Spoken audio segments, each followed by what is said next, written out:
People ask why we need pride. Here's proof.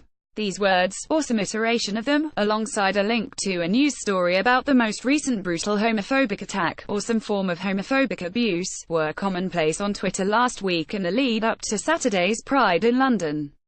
The tweets rightly highlight the discrimination and homophobia that still exists in wider society today. But there's a hypocrisy in the LGBT community that makes me uneasy. Within our own community, race discrimination is rife, particularly in Britain and, in my experience, particularly in London. Just days before the Pride March, Stonewall released statistics indicating that 51% of BAME people who identify as LGBT have faced discrimination or poor treatment from the wider LGBT community. For Black people, that figure rises to 61%, or 3 in 5 people. These figures may seem shocking to you, unthinkable even, but try living this reality. The dichotomy in which I exist in the LGBT community has always made me feel uneasy about embracing said community. On one hand, I am a gay man in my 20s. On the other hand, I feel the burden of my brown skin creating more oppression and more discrimination, in an already oppressed, discriminated and marginalized community.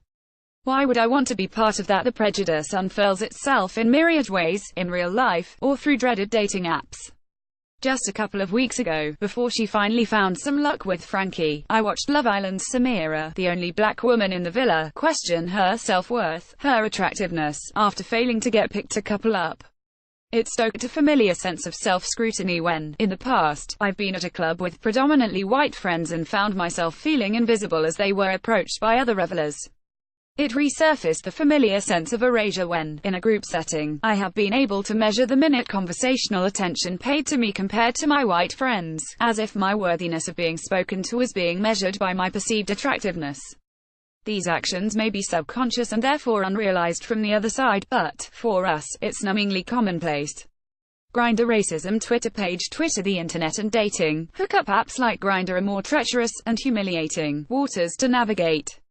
On Grindr, some men are brazen enough to declare things like, "No blacks, no Asians," in their profiles.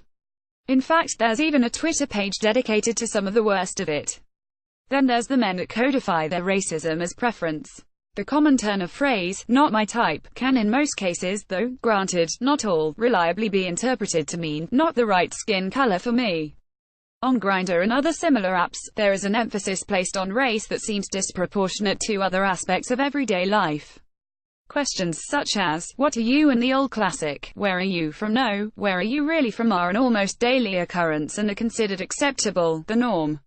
Why I don't get stopped in the supermarket every day and questioned about my roots. We must question why within the gay community we continue to perpetuate racial inequality under the guise of preference. In a 2003 study, researchers Vunchin Poor and Gail Kaufman found that, compared to men seeking women, men seeking men were more likely to mention their own skin color as well as their preferred skin color and race in a partner. What's more concerning is that there is an emphasis on whiteness, suggesting that Eurocentric ideals of beauty continue to inform our so-called preference. Say Poor and Kaufman, gay white men mostly mention their blonde hair and blue eyes, whereas gay Hispanic men focus on the lightness of their skin and their non-black hair and eyes. An example is a gay Hispanic man who highlights the fact that he is a light-skinned Hispanic but people pass me for white. For those with darker skin, like black, or South Asian men, this further reinforces the feeling of not being enough. So, where to from here? Stonewall's survey finally gives some credence to what many of us have been screaming into the void in our private lives.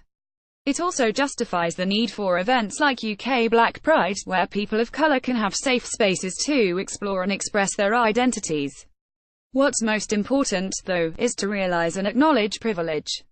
You don't need to apologise for it, but acknowledge it. In Britain, the prevalent image of queerness, whether pictures from Pride or on television, is white, cis, gay men. We mustn't be lulled into believing that because there is more acceptance for white, cis, gay men, that it's as easy for the rest of us.